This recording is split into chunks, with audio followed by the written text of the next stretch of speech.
Greetings, friends. Reformed Stoic, back again with another video. So, I'm going to try to jump on topics when they're hot off the press, just if I have something to say about it. And I do have something to say about this. This is something that's been going on for a while now. Something that I'm going to call Jake Paul boxing. Now, when other fighters with some clout or some weight behind their name, people who are famous for fighting, people who are famous for being high ranked, like Conor McGregor. Is it Conor McGregor MMA, or is it John Jones UFC? No, they just do UFC. John Jones just does UFC. He's someone who built his name fighting in the UFC, the regular UFC that everybody fights in. Conor McGregor built his name fighting in the regular UFC that everybody fights in. Floyd Mayweather built his name in boxing, fighting in just boxing, not Floyd Mayweather boxing. But what we've seen is the rise of Jake Paul boxing. Now, I don't think I have that much to say about this, but some people who have been in my circles who study dystopian films and different aspects of these kind of dystopian films. Well, one of the aspects of dystopian films is this kind of gladiatorism, this like modern gladiator vision that movies like Rollerball and The Running Man had. And it's a theme that you see in dystopian movies where in the future there will be this time when it is kind of piggybacking off of this idea that the television is smut and violence, and entertainment is already saturated with violence and lewd, crude things, that entertainment has this element of savagery and bloodlust to it. Another one is The Cable Guy with Jim Carrey. I don't remember that movie that well. I really feel like it wasn't that great of a movie, but Jim Carrey goes on a rant about the future early in the movie, and then at the end of the movie there's some sort of a bizarre like gladiator armor and weapon in a ring thing that he's doing. But it's this idea that as the gap between the classes grows, and really what we are and have been witnessing in real life, the rich get richer, the poor get poorer, the size of the poor and the underclass increases as the 1% becomes the 0.1% and the 0.01%. There's a rise of gladiatorism, people trying to make money basically, and it's a deal, it's an exchange of capitalism where the rich offer money for the poor to fight to the death in movies like Running Man and Rollerball and other films. And people, when UFC was new, that's kind of the idea of what the UFC was. It's like, oh, it's this savage gladiator sport. That's the way it was kind of made out. But Dana White got in there, and the Fertitta brothers, and they cleaned it up, and they turned it into the beginning of what it has become now, like a real sport. Mixed martial arts is a real sport. It's classy. It's competitive. There's weight classes. And I don't think that is like a dystopian thing. Boxing wasn't like that. Yeah, boxing ultimately is more dangerous than MMA. I believe there's definitely more deaths in boxing. MMA is a violent sport. Boxing is a violent sport. Football is a violent sport. I think there's more concussions in football than there is in MMA. But that's why there's a lot of rules. That's why people make a lot of money to do it. And, it's been around for a long time. These sports, boxing, football, what have you, were around in times that on the surface were pretty good times, you know, thriving times, 50s, 60s, baby boomers era.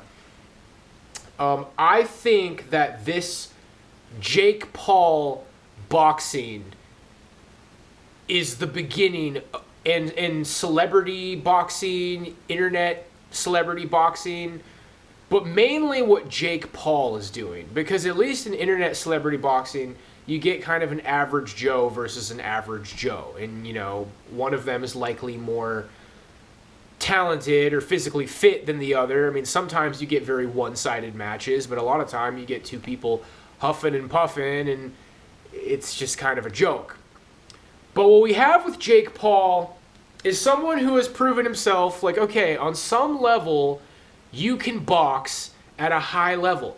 The way that this plays out is like a scam, or like a card trick, or like some sort of a sleazy carnival game. The Paul brothers are like these carnies. They're like, hey, step right up, give me a 250 and you can box Jake Paul. And then after it's over, you feel dirty and used and like you've been manipulated. It's like, hey, wait a minute. It's like, hey, rules are rules, kid. I told you the rules when you got here, kid. Now get out of here. Buzz off. You bother me. I already got your money. Go cry to your mama. They're like freaking carnies running this ridiculous carnival scam. And the way the scam works is that when Jake Paul was training a long time ago, you know, 5 or 6 years, whenever this started, he was doing professional camps. These people are millionaires. They realized that he could basically compete in boxing, regular boxing. And behind the scenes, they came up with this scheme. Let's take a pyramid of fighters. Like, let's take an untalented striker from a weight division below you, and then after you beat him, let's take a little bit more of a talented striker from a weight division below you, and then let's take a washed up, retired old man from your own weight class in a different sport, and let's just kind of go up the ladder to whatever is acceptable. Like, is the world okay with me fighting this person? And the way this scam really works is it's such a massive thing. There's so many eyes on it. The average consumer of media who isn't necessarily into boxing is not going to be able to compute this math. Like, where does Jake Paul stack up next to Anderson Silva in a boxing match? Where does Jake Paul stack up next to Tyrone Woodley in a boxing match? Your average Joe Blow, this is a new kind of sports fan who aren't necessarily sports fans. They're just fans of pop culture. It's like, oh, well, that's an MMA, that's a real fighter. Wow, that real fighter is gonna. I remember people talking about Mike Perry like he had a shot. Bro, I knew that Mike Perry had no shot against Jake Paul. You need to be somewhat well-versed in martial arts. You need to have watched MMA and boxing for long enough to know that Jake Paul is a 185-pound boxer who is good enough to compete in boxing, which means he fights fighters in his own weight class. And then, you know, like I almost think what he does shouldn't be allowed because it's dangerous. Like, it's involving people who don't really have a shot to win getting battered for money, which is why I'm comparing it to dystopian films like The Running Man and Rollerball. It's really sleazy, man. And, you know, I just watched the Mike Tyson fight, and Mike Tyson basically got beat very decisively. I'm glad that he didn't get knocked out. I saw the look on Mike Tyson's face when he was walking in the ring. It's like he needed the money. It's like he's an older guy and he just wanted the money. I don't know the ins and outs of Mike Tyson's financial situation, but he wanted the money. It's not somebody who's like poor and needed this money to live. It's somebody who used to be living a very lavish, luxurious lifestyle and likely is not living a lifestyle on that level anymore. And they want some of that money. And so it made sense for at least the first few fights. I think I'm being pretty fair by calling it for what it is now. Because, nobody knew how he was going to do against Ben Askren. Because nobody really knew what level of combat he has. It's like, okay, this is somebody who has competed in martial arts versus an internet celebrity. But then, he ran right through Ben Askren. It's like, okay, he has the level of striking to do that to somebody who has competed in martial arts at a high level. And then Tyron Woodley was a champion who had wins by knockout and who had some level of striking. And then Jake Paul beat him twice, and it's like, okay, Jake Paul can box. And the one time Jake Paul had a boxing match with a boxer, a real boxer, in his weight class, it was a competitive fight. He didn't get embarrassed, but he lost a split decision. And I think from that point forward is when things should have stopped. If he really wanted to milk the scam that he's doing, he should have never done that fight. Because it's like, okay, you fought a real boxer in your own weight class and it was competitive, but you lost. So, maybe fight somebody a couple classes lower. Now, the thing is that what he's doing is producing a lot of money and views and attention and advertising. So, yeah, I mean, if he fought like a real boxer, which is fighting somebody in your own weight class, and, you fight somebody at a certain rank. If you beat them, you fight somebody at a higher rank. And then if you keep beating people, eventually they start giving you like, okay, let's fight a guy 5 notches higher. Let's fight a guy 10 notches higher. And it's so ironic to me that the first guy he fought, Ben Askren, had exactly the polar opposite experience. Like, Jake Paul is selectively choosing fights that he knows he can win, whereas Dana White didn't like Ben Askren, and he threw him, like, wasn't his debut, I think that was his debut fight in UFC, was against Robbie Lawler. And he got dropped on his head, and he got pounded in the face, and, like, a lot of people, that they thought that he didn't even finish Robbie Lawler. He got him in some sort of a front choke, and the ref thought that Robbie Lawler went limp. But regardless of whether or not that win was legitimate, Robbie Lawler was probably ranked like 5 or 6 at the time. Robbie Lawler was top 10 at the time. He was still very dangerous, and Ben Askren got thrown in with him right away. And then after that, he got knocked out with a knee by Jorge Masvidal, who's like top 3. Dana White didn't like Ben Askren, and he immediately threw him in with top 10 guys.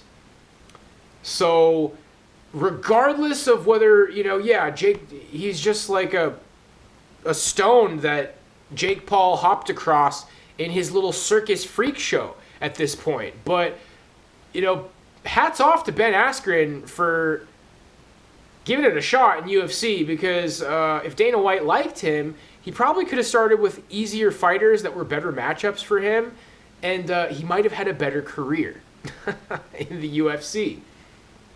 And his career going so terribly is probably part of the reason he took that fight. But yeah, anyway, it's about wrapped up here. Like, one of the points I definitely wanted to make clear is that we didn't know what Jake Paul was capable of when he first started doing this. So it's like, fool me once, shame on me. Fool me twice, shame on me. But fool me 3 times, I'm an idiot. I don't know. I don't remember how that saying goes. But you can't fool me anymore. I'm going all in. I'm making this video. He beat Askren. Okay, well, Askren can't really strike for shit, and everybody knows that. But he did compete in martial arts. He beat Woodley twice. It's like, okay, well, Woodley's a good striker in MMA, but he's not a real boxer. It kind of seems like Jake Paul is a real boxer. And keep in mind, Askren was 170. Woodley was 170. Nate Diaz, and I didn't really want to get into this, but I'll just say it, bro. Nate Diaz's career has pretty much been over ever since he moved to 170. People like me who think that they know some things about MMA know that Nate Diaz just could never win a title at 170. Like Usman, did anybody even ever talk about him fighting Usman? No, he did the freaking the BMF belt with Jorge Masvidal. Now, why is that? Why did they create a fake belt? To make money because he's famous, because that's kind of a similar kind of a thing. But Nate Diaz was never, ever going to be able to win a title. He was never going to be able to beat Usman. Like, he's a 155er, and he got humped by 155ers, dude. Usman would freaking turn him into a lawn chair and get a tan. You just lay on top of him, bro. Like, forget about it. So, yeah. And then people come up with this rhetoric to try to sell these fights. Oh, Nate Diaz is really tough, man. Nate Diaz is a really tough guy. Yeah, everybody who fights MMA is a really tough guy. Everybody who does boxing is a really tough guy. But Nate Diaz is an MMA fighter. He's a 155er. Jake Paul is a legit 185-pound boxer. Now, what does that mean that he's legit? It means that on some level, a chud who wishes that I was a millionaire, but I can tell you what, if I was in Jake Paul's shoes, I should probably finish the thought before I go into the side tangent. So let me try to finish my thought. Nate Diaz is 2 weight classes below Jake Paul, and he has pretty good MMA boxing, but it became evident that Jake Paul was a legit boxer. So what does that mean, that he's a legit boxer? It means that, like everybody else, he should fight in his own weight class opponents who are also competing in professional boxing. If he beats somebody, he fights somebody a rank up. If he beats 3 people in a row, going 1 rank up, then you go 2 ranks up or 3 ranks up. And if it looks like he's a good boxer, then he starts taking serious opponents in the top 10 and then the top 5 and then the top 3. That's what everybody in the world does. And now going to my thought, if I was Jake Paul, if I was this influencer who already had millions of dollars and wanted to prove a point that I'm a real fighter, that is what I would do. I would compete in boxing. I would not create my own circus freak show where I play this illusion on everybody like, whoa, like Tyron Woodley is like really tough. Yeah, he's a weight class below you and he's not a boxer. Oh man, Nate Diaz is really tough. Nate Diaz is 2 weight classes below you and he's not a boxer. Oh man, Anderson Silva, he's a legend. He's a retired legend who's literally old and retired and has suffered multiple injuries, and he's also not a boxer. I mean, yeah, these are some pretty good strikers from MMA. I mean, Anderson Silva was one of the greats. Mike Tyson was one of the greatest boxers of all time. He's 58 years old. He's been retired. I saw the look on Mike Tyson's face when he walked out, man. It's like, wow, I'm going to get beat up by this stupid internet celebrity. And it's just bullshit. Now, I can give Jake Paul a little bit of credit. He was very respectful. At least he's being really respectful when the fight is over. But this whole business built on his ego. This might be a bit eccentric, but you know what I wanted to compare this to? You know the end of Aladdin when Jafar becomes like a sorcerer and he's got like the princess and the sultan locked up and chained up, and like Iago is like force feeding the sultan crackers. It's like that, bro. It's like this weird egocentric thing where he's playing the god of boxing, where they come up with these stupid fucking fights and they get these people creating this rhetoric like, oh man, Mike Perry's a real brawler. Mike Perry's really tough, man. I don't know. Mike Perry is a weight class below him and he's not a boxer. And once you get it, and you probably had, it was probably established by the time he took the Fury fight. When he lost a split decision to Fury, it's like, you are able to be competitive in boxing. Now, what if we could figure out what his rank was in boxing, and then you take another boxer who's like 1 rank above or below? Could they do the same thing? Could they create their own organization where it's like, oh man, he's gonna fight this MMA fighter who's a weight class below him. Wow, this is really cool. I'm really interested to see what happens. And it is kind of interesting to see what happens. And I have been watching all of them, but I feel kind of like dirty after I watch them. And after and especially when you hear what the people are saying, like people in Jake Paul's corner was like, yeah, he's the old lion and you're the young lion. And it's like, bro, this is some dystopian, new world order, fucking rollerball kind of shit. Like, this is it. This is the stuff that me and Rick Perry talked about. I still think that maybe Rick Perry was killed and replaced with a fake, but that has absolutely nothing to do with what we're talking about. We had some good discussions, is the point. And he was talking about how, you know, it's a sign that we're to this certain level in the eschaton or whatever, like, you know, this weird occult world that we live in, where the occult handlers of the world allow certain things to happen. Like, it was a sign when UFC was created. Well, UFC, I definitely think, has surpassed boxing. It's more entertaining, and it's less dangerous, and it is the ultimate form of competition. As somebody who grew up playing Street Fighter 2, it's just awesome, man. It's people from all over the world. It's multicultural. It's great, you know? It's just all kinds of different cultures, all kinds of different characters. It's a way to unite people. UFC is awesome. Boxing is still awesome. This Jake Paul freak show is like a business built off of this internet celebrity just being like, oh, I'm so tough. I beat up Mike Tyson. Yeah, I beat up Anderson Silva. And as somebody who, you know, my dad was a martial artist. My dad taught a karate class. My dad showed me MMA. It's not that I'm super tough or anything. It's that I've been watching martial arts at least since like early high school, and I'm 33 now. And it became pretty clear to me, like, after he beat Tyrone Woodley the second time, like, this is bullshit. Fight people your own fucking size who are real boxers just like everybody else.